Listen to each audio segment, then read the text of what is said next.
everybody. Welcome to the show, the Bone Zone, the comic book Bone Zone. It's number Oh shit, I did 20 19. again. It's 19. We're on 19. You had it right before we started, so it counts. Uh, I'm Champ Champenstein, I'm Heather Hadfield. and we're here to chit chat about some comic books. This was a pretty light week, so this will probably go pretty quick, honestly.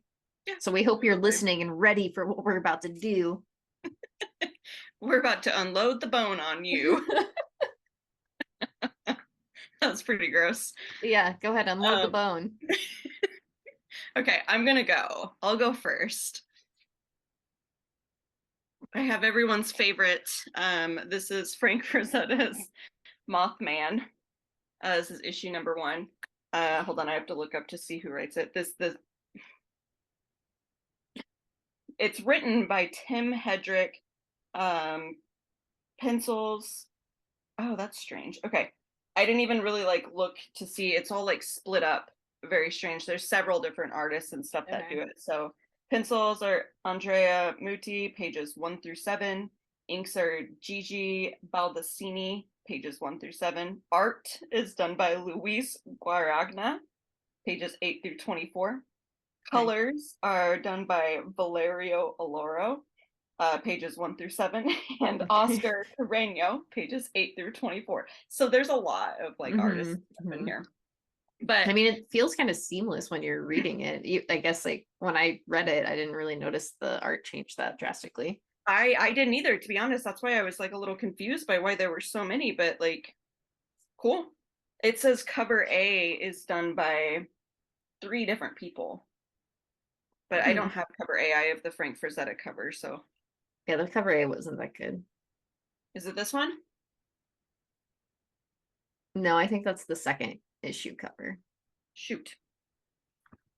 I might be wrong, but well, go ahead, talk about the book. Go ahead, talk about the book. Yeah. Okay. Anyway, so this is it's a story about Mothman. There's a small town, where a spaceship that holds the Mothman kind of crash lands and stuff, and the people are trying to hunt down what's going on. Mothman, it just seems like a very timid, nice little dude. So that is the A cover, by the way. that is okay. Yeah. I keep looking at this one and thinking this is the A cover. It would make more sense if that was the A cover, because it's a far. I mean, it to me, and this is a different sort of rant, is it doesn't make sense to me to have the A covers, not the Frank Frazetta art. Yeah, no, I agree with you. Because it does get pretty confusing, because I'm pretty sure issue number 2, there is not a Frank Frazetta cover. I can look at that real fast. Yeah, please, because when I was doing the FOC, I feel like I noticed it, and cover B is done by a different artist.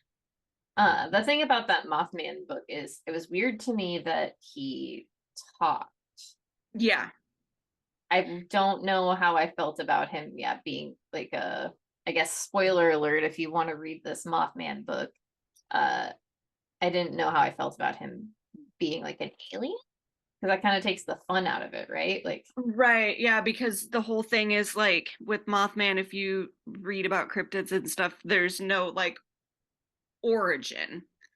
He just randomly appears one day and you don't really know what he is or who he is and stuff. So I have a lot of horror stories about Mothman.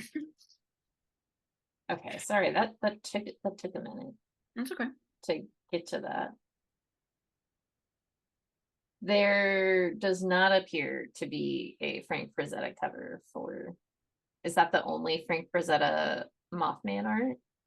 That very well could be, which would make sense. Yeah, it's not like he's usually drawing that's or did that sort of art. Yeah.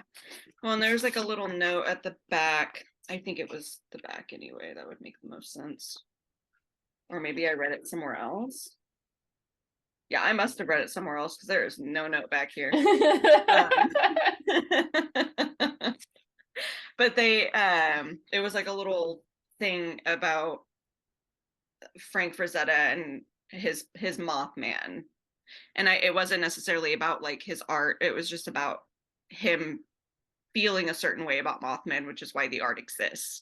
Yeah. So, and I thought there was more than like one piece of art for it, but I don't know.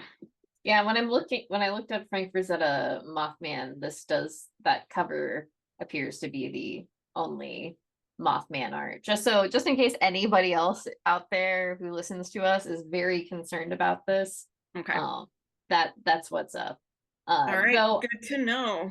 I do understand the interpretation a little bit more of that Mothman because I don't know if it's on that cover, but in the background of this art I'm looking at, there's like spaceships. Yeah. Yeah. Yeah. So I feel like, whoa, dude, no need for that. Go. See, and I do think that that is what makes these stories so much fun is like all they have is this picture, like the Hmm. writers, and they have to base the story around it. So that does make sense why this interpretation of Mothman would be an alien. Yep. So it's fun. I don't know. I really like these stories. Some of them are just kind of like this one's really silly, Hmm. but it's also very fun. Yeah. So Yeah. I didn't dislike reading it, but I am glad that I just read it off the wall and, you know, I'm not gonna go any farther. Okay, dude. second week in a row, Auntie has shown her butthole to the camera. My little hussy. Uh okay, so I guess it's my turn next after that little Mothman rantaroo. Uh I have first Sandman universe. This is Nightmare Country. This is Glass House number 3. Lots of titles going on here. Like I don't know what I guess the main title, like I guess this is the universe. That's the main title and a subtitle. Okay, it doesn't matter. This is a book taking place in the Sandman universe. The Corinthian has been told by Dream that he's got to stop doing his murder business and has not been doing it for a while. He is given a little deal by a demon, and that's kind of where things are now. I really like this book. It's the art's really good. The artist is, sorry, they put the Lisandro Etherin. Patricio Del Peche does the colors and Simon Bolden does the letters, and it's written by James Tynan. Okay. So just in case no one knew that. But yeah, it's a good little story. It's like, pretty hard to explain since it's pretty deep in there, but I think it nails like a lot of the vibes from Sandman.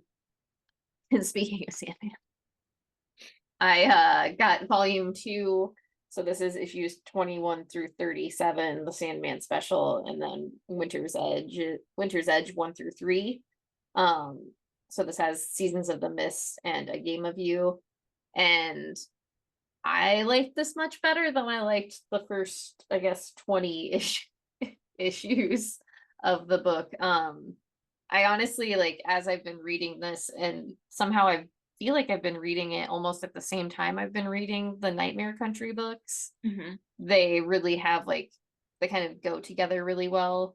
So reading the first one as I was reading the first part of Nightmare Country, like filled in some blanks, like met some characters. And then this one I've been,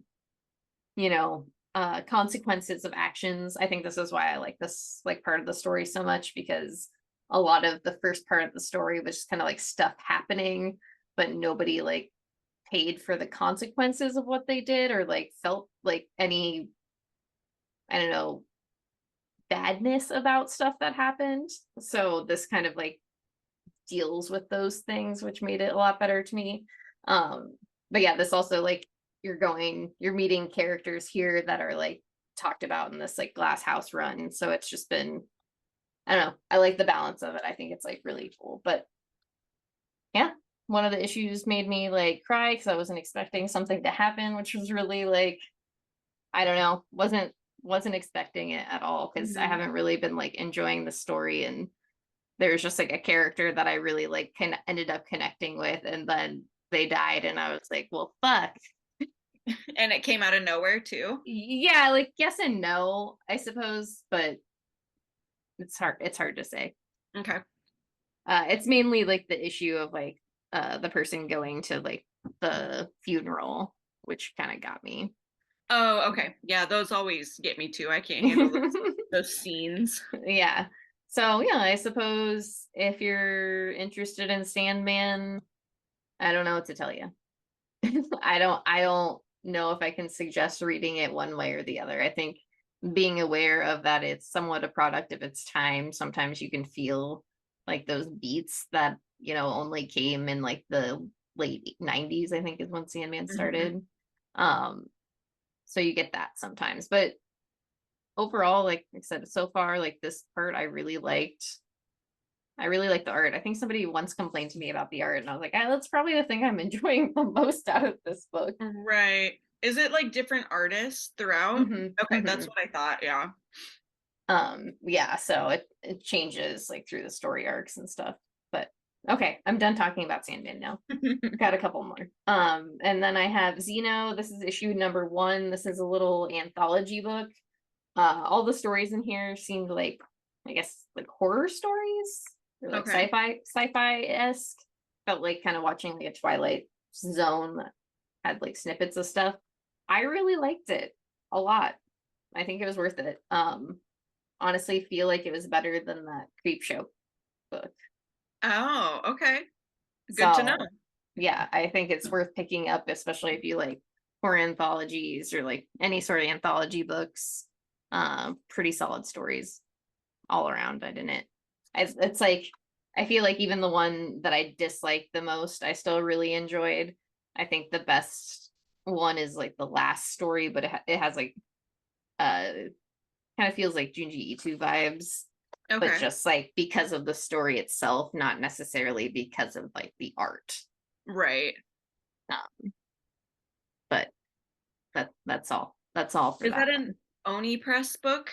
Yes, Okay. yes. And Okay. they I also thought that's have what it said. I couldn't tell. yeah, and they also have that like Dwellings book coming out Mhm. in August. That's like I think it's a horror. Wow, this book is floppy. Okay, Horror yes, I do anthology. recognize that one. Um, but it's all by Jay Stevens. I know. It looks really fun. I Mhm. I special ordered the first issue out of curiosity. And then lastly, for my talk today, I have the pen and ink Something is Killing the Children, issue number 1. Uh, Nice little book that just has like the pen and inks for this first issue, and then there's commentary by Ruther de Ledra on the bottom half of it. So I'm kind of a sucker for that sort of stuff. Yeah, I was gonna say I like that they're doing that because they have that mini deaths of Layla Star one coming out soon, which I of course was like, yeah, let's do it. Yeah, no, me too. And I can't like I don't know if I think it's just the first issue. I haven't seen like a second issue solicited, but I completely forgot about this and like ordering it or decided not to order it. So I just asked Wendy and she said I could take one. But Mhm. I really liked reading the like what he had to say. I just flew through it, but it's cool. Yeah, I like reading the commentary that people Yeah. leave like on books and stuff. That I'm a sucker for that as well. And plus, it's like that number one, the issue number one is so hard to find Yeah, yeah. nowadays. So I think it's a No, cool little collection piece. for sure for my dumb collecting self. Are you ready? I'm ready. That's both of us now, right? Yeah, yeah. Okay. This is bursting from the pages of Barbaric. This is Queen of Swords.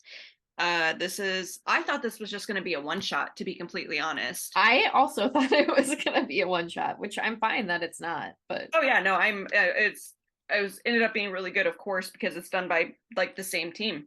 mhm, So mhm. I think it's like a different artist, though, right? Yeah, I believe so. Okay, but Yes. basically, the continuation from the Barbaric series, you know, how in the last issue of the last series, Hell to Pay, they kind of split off into two different directions. This one, Dreadheart, Deadheart, I keep calling her Dreadheart, Deadheart, Ka, and Sarah are all working together to go collect an orb, which is what they were tasked to do. And they all have like conflicting personalities, of course. So it's just them coming together to work as a cute little team to get this orb. I feel like Deadheart doesn't really give a fuck, but Kai, Kai. I just said I keep calling her Ka because when they were at Ka. the guild, the name, like her whole name, wherever it is here, Ka Lacandra. Uh, So that's why she. I just yeah. I feel like her and Sarah have like the worst. Like they just like just constant bickering. Oh yeah, they're beefing real hard, which I was a little confused by at first because I remember like Sarah and Soren having like a beef. Yeah, well, it's like because in that story arc, I mean, she first attacked them. Right. And then kind of like double cross them type of Mm-hmm. thing. But okay, yes, it all makes sense now. This is all adding up. But yeah, there's issues. Deadheart just wants to like kill and finish her task because that's what she's always done. And the other two are sour. It's true. Yeah. Yeah, I really like this. The art is by Corin Howell, and Mm-hmm. I believe the Barbaric series is by Daniel Gooden. Oh, yep. That definitely makes sense. I don't know if that first name is right, but it's at least Gooden is correct. Mm-hmm. Uh, but yeah, the art in this book is real good. Yeah, and the story was a lot of fun too. It I mean, obviously it's the same writer. I was gonna say it just feels like a barbaric story, but that's because it is. Truly. Anyway, all right. I'll go next. Yeah, go ahead. I ate pad thai right before this, so I like keep burping it up. Okay, so this is one of the last X-Men books that I have on my poll right now. This is Rogue and Gambit. This is issue number 4. There's one left of this little mini series. This one, the bad guy, his name is the Power Broker. He has been kidnapping mutants essentially and connecting a device to them that pretty much makes it so they can control them. And he's just trying to capture mutants and like sell the idea in so many ways. But in this one, his next goal is Rogue because of her powers and stuff. Mm-hmm. Her and Gambit have kind of split off because they got into a really big fight in the last issue because she is like keeping secrets from him, he's keeping secrets from her type of thing, and he doesn't want to cause any more problems, so he just kind of leaves. This one they meet back up and Rogue can't control her powers because she has been like taken over, so she's like trying to kill Gambit and he's not fighting her back because he doesn't want to, but whatever. There's a really good conversation here, like it's a little text message thread between Storm and Gambit where she's basically like telling him you need to stop drinking yourself to death and like talk to your wife about how you died. Yeah. That's where all of his problems are coming from, is in that issue of Knights of X when he died in the other world and it took forever for him to be brought back. He's all fucked up from that essentially, and he won't talk to her about it because she has so much going on and he doesn't want to burden her and that kind of stuff. But it ends with him saying, "I miss you, Storm, let's get a drink sometime." And I thought that was very sweet. But yeah, Rogue loses control of her powers and she's on a spree. I like this for what it is. It's, just a very short little series. I don't have to invest too much time into it. And it's, two characters that I really enjoy. So Yeah. I feel like a chore to read it. And I know that there's only like one left. And then whatever happens after that, whatever that like branches off into, however many titles, but we'll see. Yeah, it's just like that meme you sent me was really good, or that I guess video. I'll put it I'll post the video here. I'll actually edit the video in here.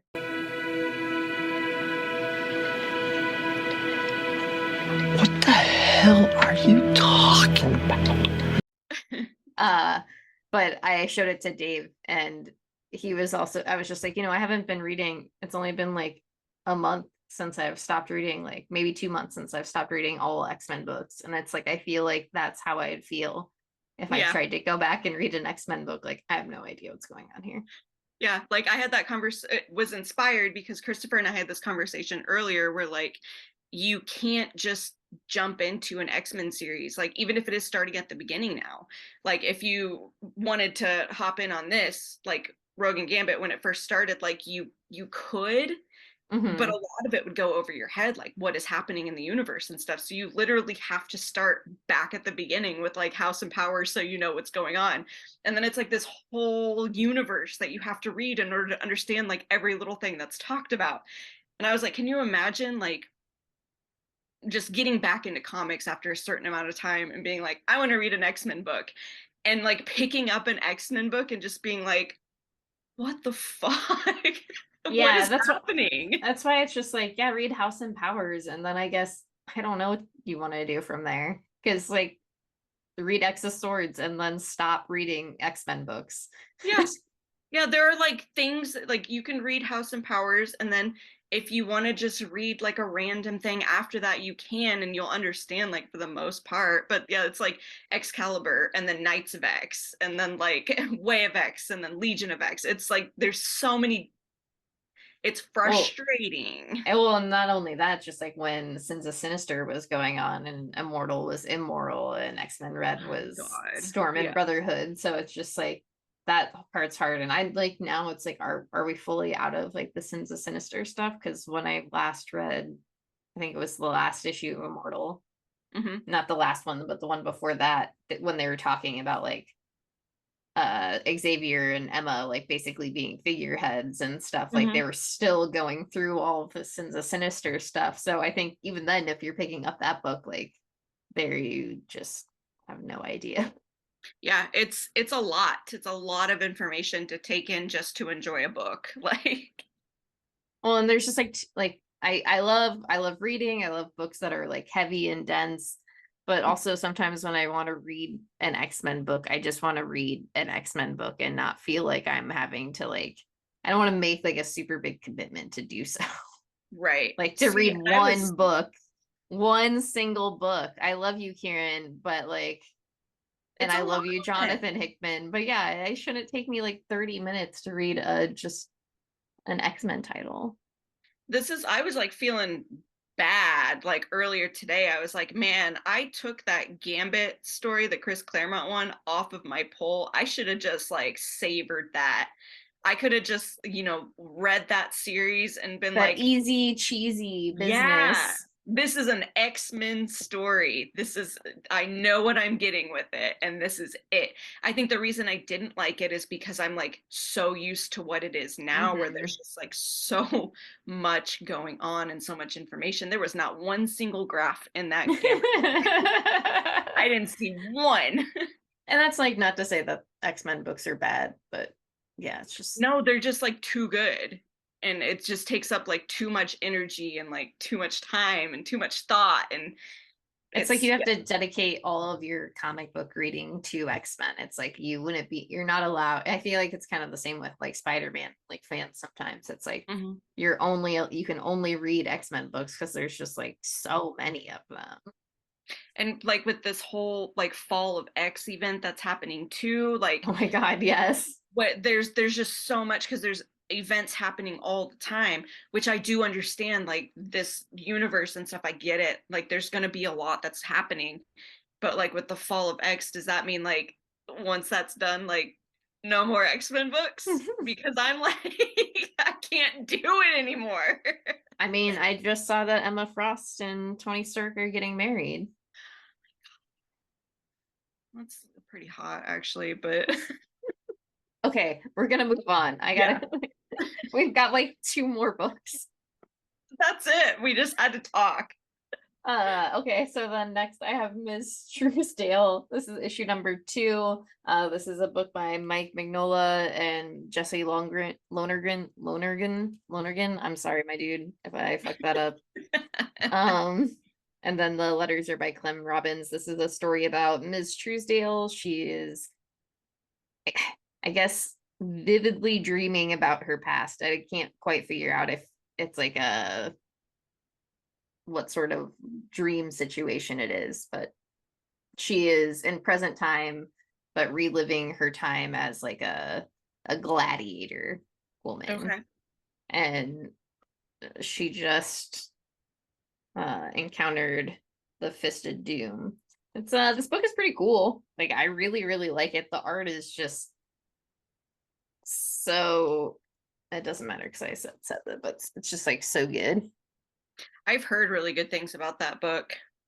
I just I really like it. I feel, it's from the Hellboy universe, but I don't think you really need to know anything about the Hellboy universe to read it because it's kind of her like also learning about these things that happened in her past. So it's not like you have to be like, oh, I know who this woman is, I know her story, like all of that stuff.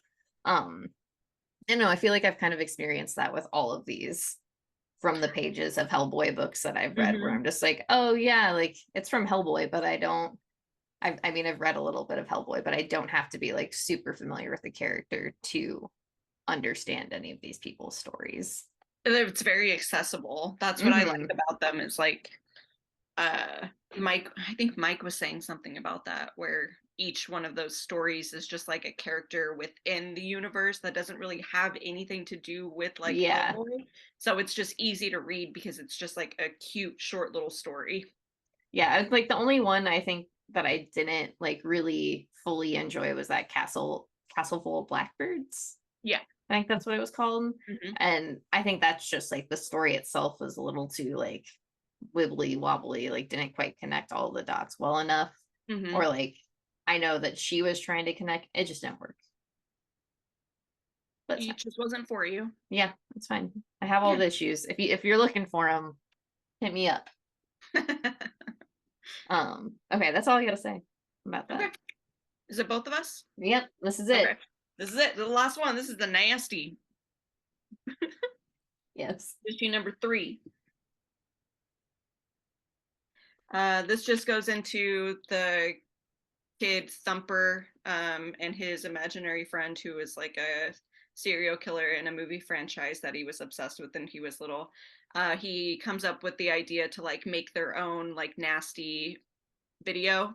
So he has a horror nasty, not like a sexy nasty. Yeah, so sorry. It's a horror movie. They were called the Nasties, like back in video nasties. Yes. But yeah, his best friend since childhood, Mira, is in charge of the script, and then he recruits a bunch of his other friends and old friends to like act in the movie and stuff. And the things that they discover happening within the movie because of the killer, they can't quite fully explain, like arms getting ripped off and like on film, but then in real life them being like fine, just like weird stuff that's happening like that. So there's like a whole mystery going on. And then there's also, oh, it doesn't have her name. I was hoping it said her name on the back. The religious cult lady. Yeah, the moral Puritan with sinister intentions is whipping up fresh hysteria against the video nasties. So this woman is just like creating a hate campaign against these movies and stuff and trying to get people against them. Yeah, I really like this issue a lot. Like, I feel like this story has gotten particularly better with like the passing issues, because that first issue was like not a solid issue for me personally, but like as I've kept going, I'm like, I like this a lot. I like how in this one particularly, like the bully's like, man, I don't, there's something like wrong with this.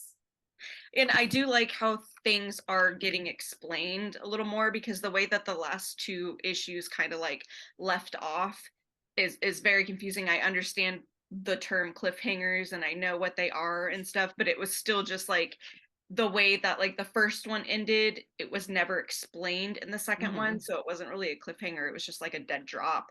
And Yeah. same with this the last one, but in this one you get like more answers, and then you get more answers, just more stuff that's happening with the characters and stuff. And see, I really like this one a lot too, and I think there's 5 issues for this series. That does sound correct if I'm remembering properly as well. Yeah, I didn't even think about how the fact of like the way that last issue, the first issue ends on that cliffhanger of the serial killer throwing like the pipe through that kid's car and murdering him, and then he just shows up the next issue. I did like, Yeah. I thought it was weird, but I was like, I don't know. It's one of those things that like you see happen and then just don't really like think about it because you expect it to be explained, and then it just kind of like is wiped from your mind. Yeah. At least that's what it was for me, because then in the last issue, that's when like the murdering starts happening like on film, and then this one is just like, oh, but then it gets explained. So It doesn't say if it's 5 or not. well, shoot, I thought I saw that it was 5. I mean, I don't see a 6 when I put 6 in, but 5 does not give me like a, this is the last one.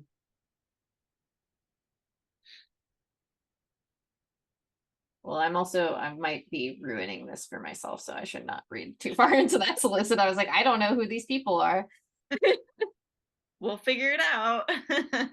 Okay, so that's all we got, right? That's it. That's it. Yep. We've rambled a lot today. We didn't mean to. I mean, that's part of the bone zone. Let's be real. That's us boning it out about comic books. It's just, that's us talking about comics. Yeah, sure. So anyway, you can go to your local comic book stores, buy some comics, give them your money, support them, take care of them, tell them how awesome they are. Go to your local libraries, take advantage of their resources, take care of your friends, support trans folks. Heather, what do you got?